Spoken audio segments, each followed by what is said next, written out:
Hi there, I'm Linden Thorp. Very big welcome to you to Lodestone Lunch. And this is really time meant for coaches, teachers, creators, visionaries to experience embodiment. People talk about embodiment a lot, but not many people experience it. Yeah, because they're seeing the world from their limited mind. So I'm here to provide opportunities for you to experience it. And of course, it needs a mindful approach. You need to be relaxed. And so, yes, welcome. Today we're going to explore cultural adaptation and adaptability. And this is a topic we covered on Lodestone Q&A last Friday, and some really great stuff came out of it. So I decided I'd like to share that with you today, as we don't have any guests in the studio. So cultural adaptation is not something we're going to really think about. It's something our body is already doing every moment. We are adapting every moment. As usual, I'd like to start off with a little grounding. So please, if you can, make sure you've got a drink nearby if you're resting and have been working hard. Have water nearby. And then it's really good to sit with your spine vertical, crown of your head going up into the sky, and the base of your spine going down into your seat. If you're sitting, you may be standing, that's fine. Just make sure your feet are flat on the floor in both cases. It's really important to feel grounded. That's how you're going to get the most out of this session. And remember to soften your jaw. Being visible online can often make us very tense in the jaw. So make sure you feel nice and soft around the jawline and your throat is soft. And we should be breathing with the heart and lungs. So just gradually feel your breathing slowing down. And breathe with it. Breathe consciously. Conscious breathing has untold benefits. And the more we do it, the healthier and the more mindful we will be. So please breathe deeply and let the rhythm of your breath slowly change as you watch the voiceless video in a moment. I like to start my sessions with voiceless videos so that anybody with ADHD or hearing impairment or whatever can really get some benefit from the scene setting. So really my voiceless videos are all about setting the scene. Yeah, and as you sit there with your spine vertical, if that's possible, if not, if you're injured or you're not well, then please lean. It's important to be comfortable to get the most out of this session.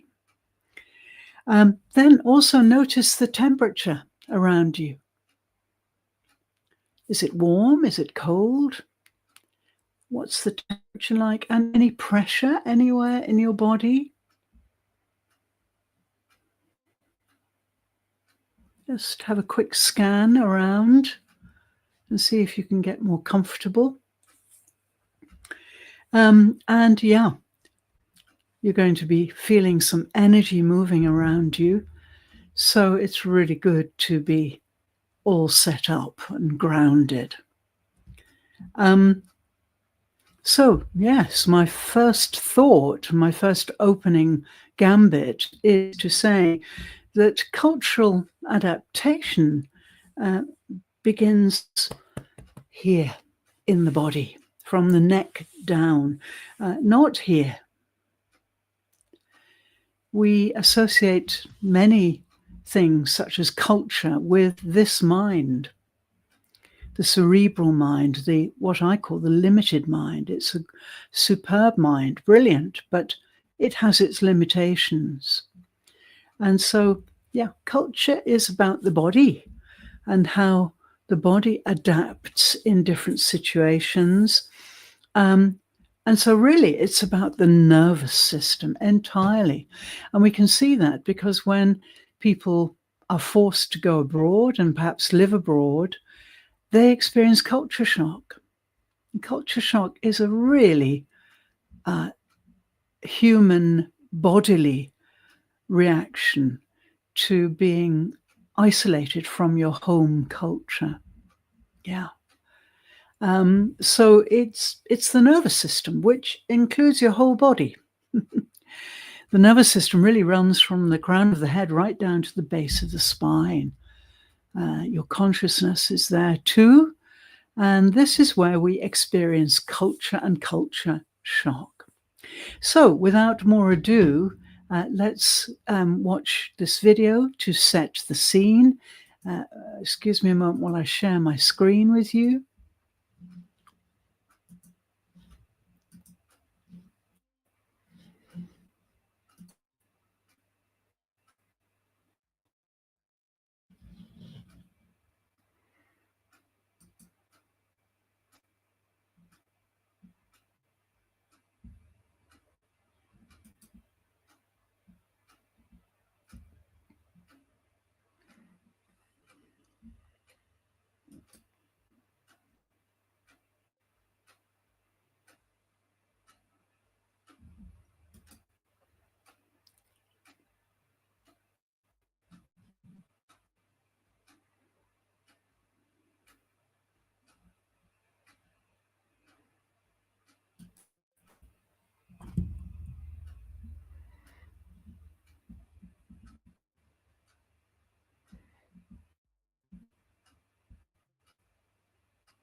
For over 200 years, Japan was closed to the world. From 1635 to 1853, the country lived in near total isolation under the Sakoku Edict. No foreigners could enter and no Japanese could leave. A silence imposed on an entire nation. The Tokugawa shogunate feared outside influence, especially Western civilization. They saw words, foreign ideas, foreign voices as a threat. To protect their way of life, they silenced them. Japan became an island, not just in geography, but in thought, a place where silence became survival. Centuries later, when the millionaire midwife arrived in Japan, she felt this silence everywhere, not just in history books, but in daily life. The careful avoidance of eye contact, the hesitation before speaking, the way students held their breath when asked to express their own thoughts. She had never encountered anything like it. Then she understood. This is not just cultural, it was generational. The souls of this nation had never been fully born. Their voices had been conditioned out, not just for decades, but for centuries. And it had shaped everything: business, education, even self-worth. But she also knew once silence is broken, it cannot be restored. The moment someone dares to lift their eyes, to take their first breath of freedom, everything changes. This is the heart of the silence breakers. This is not just history. This is not just a story. This is your moment to lift your gaze, to step beyond silence, to finally claim the voice that was always meant to be yours. The door is open. Are you ready to walk through?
What happens when an entire nation has been silent for centuries?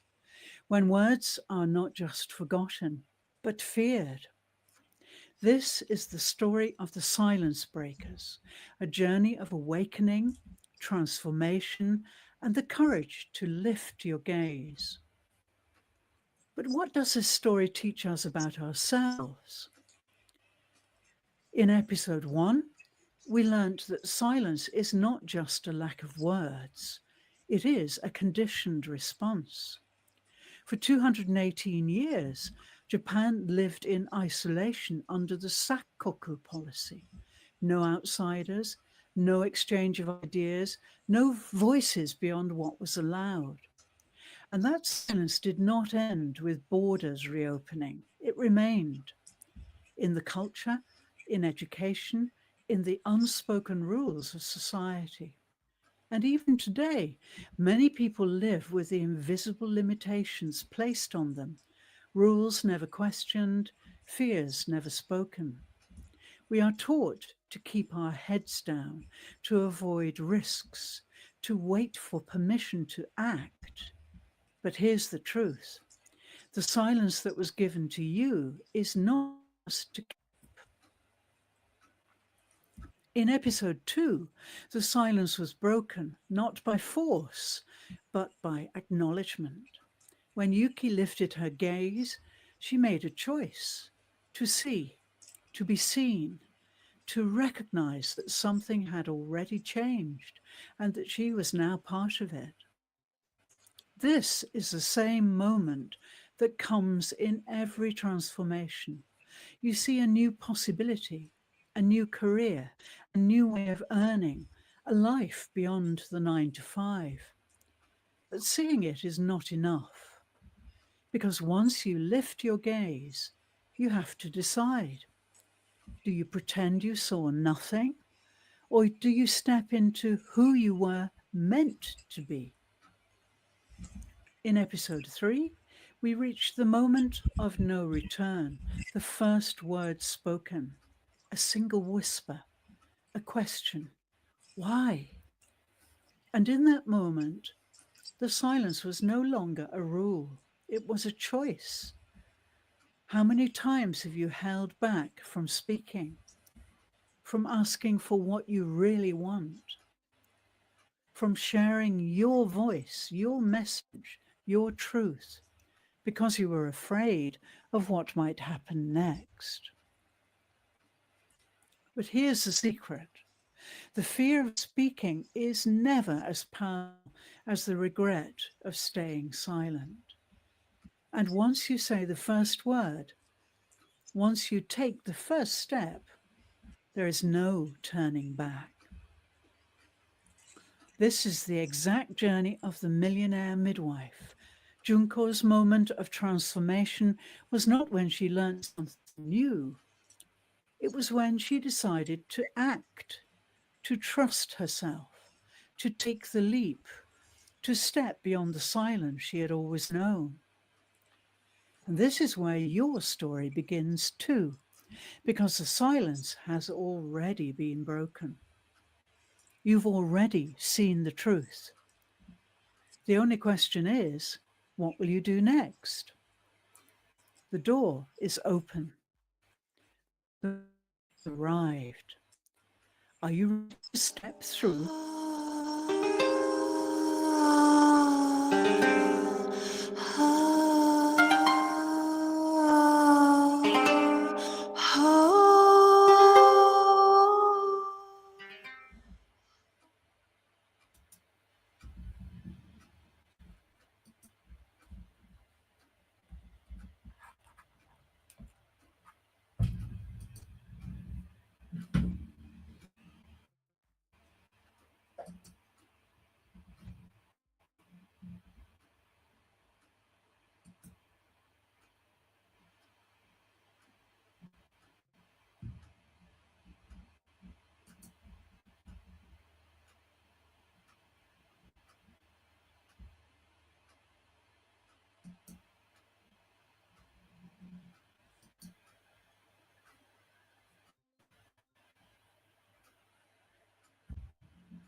So thank you so much for watching, and I hope you got something from that voiceless video. So yes, culture. Where is it in your body? I've lived in quite a lot of foreign cultures during my life, and I can really assure you that my culture is me. And it's very true, I think, that we can choose not to become socially enculturated when we're children. I chose not to. So I don't miss anything about my native home, which is England, because I am my culture. And there are things about English culture, French culture, Japanese culture, and so on, all the countries I've lived, which I love. Some things I don't. But it doesn't really touch me because I have my own culture. And I made a very conscious decision when I was quite young to not go the way everybody else was going, which at the time was difficult. And my parents were terribly upset about it because I wouldn't conform. But I'm so glad, because I've stayed with my own culture really all my life. And it's liberating. I feel free. Yeah. So this is connected to embodiment. And I wanted to just remind you that my work with Lodestone, my Lodestone Method, really helps to recalibrate your inner compasses. And there are basically 4 compasses that I work with at the brain, brainstem, and pineal gland, the heart and lungs, which work together, the solar plexus, which is at the base of the breastbone, and then right down at the bottom end of the spine, the base chakra, which is the place we generate a lot of energy. So through working with those 4 compasses, 4 inner compasses, I can show you how to find your own culture and how to really get back in touch with your true nature. And so, yeah, if we think about culture beyond any intellectual definitions, then we can see that some of the key messages are that it's not really about learning rules. It's not about behaving correctly. Cultural adaptation is somatic. It's about your body. How does your body perceive space? In Japan, we talk about ma, which is the space between. How does your body attend? In Japan, we call it chumoku. And what happens in your physiology when someone interrupts you? How do you feel navigating hierarchy versus equality? These are questions we can really reflect upon, because culture is about body. Your body figures in everything, and especially in culture. And cultural adaptation is energetic too. We have to read the atmosphere. We have to read emotional fields. And we have to understand when it's time to speak and time not to speak. It's also relational. Cultural adaptation is relational. 2 nervous systems negotiating safety. And we must synchronize the breath, the rhythm, and the pace. So I often talk about the time I lived with Aboriginals in the South Australian desert. And I felt completely at home there. their culture is the land, nature. They have tribes, but they all unite in their custodianship of the land. The land is the most important thing. And the lands are not just physical lands. We can see horizons around and so on. The lands are inside them too. The lands are spiritual as well as physical. And the most important thing really for me at that time was feeling my feet in the earth, feeling my skin in the air, breathing with the earth. In Japan, it's quite different. Here, adaptation is really often associated with silence, timing, and respect for the invisible.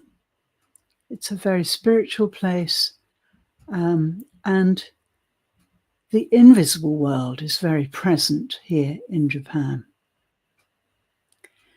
So, this session really is to give you some idea about how your body can really master everything in your life. And it does. But the problem is you don't notice it because you're too distracted by the mind, the marvels of the limited mind. If you work in the unlimited mind, as I do with my clients and with in my own life, then my body and my spirit can do anything, can cope with anything, can master anything.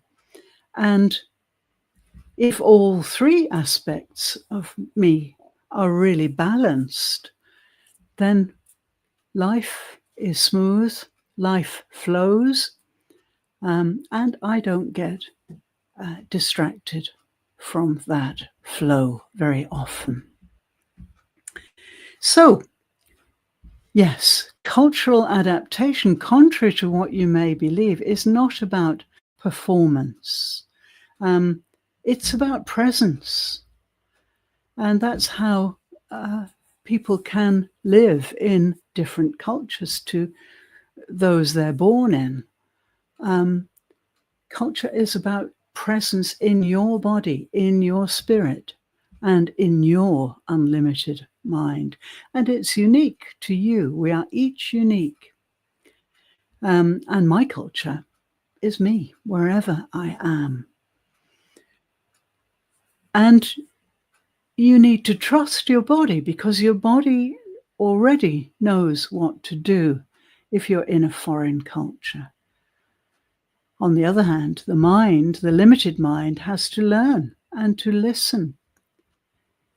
So, of course, when people travel to foreign lands, they often try to learn the cultural mores before they go and perhaps the language. But if you are balanced, your body will know what to do. Your body will pick it up. It's not something you can learn in the mind. It's something experiential, being inside a different culture to your own. So, if this speaks to you, please find out more by visiting my website. You can explore there. There are many things, many resources and so on. And everything there is information. No pressure. Just visibility. So please take a look at my website. And if you have any questions or you'd like to know more from me, I'm very happy to talk to you. You can DM me and we can set up a talk. Well, thank you so much for joining me today. Culture is an important thing, but if we're not careful, we tend to make it very academic and very cerebral. Culture's not about the limited mind. It's about the body and the nervous system. like language. Language is all about the body. So I hope you've grasped something from my short talk, and I hope you'll come back next week and join me again for some embodiment practices and embodiment experience. And have a great week. Keep balanced and lots of time to rest. Thank you so much. See you next week.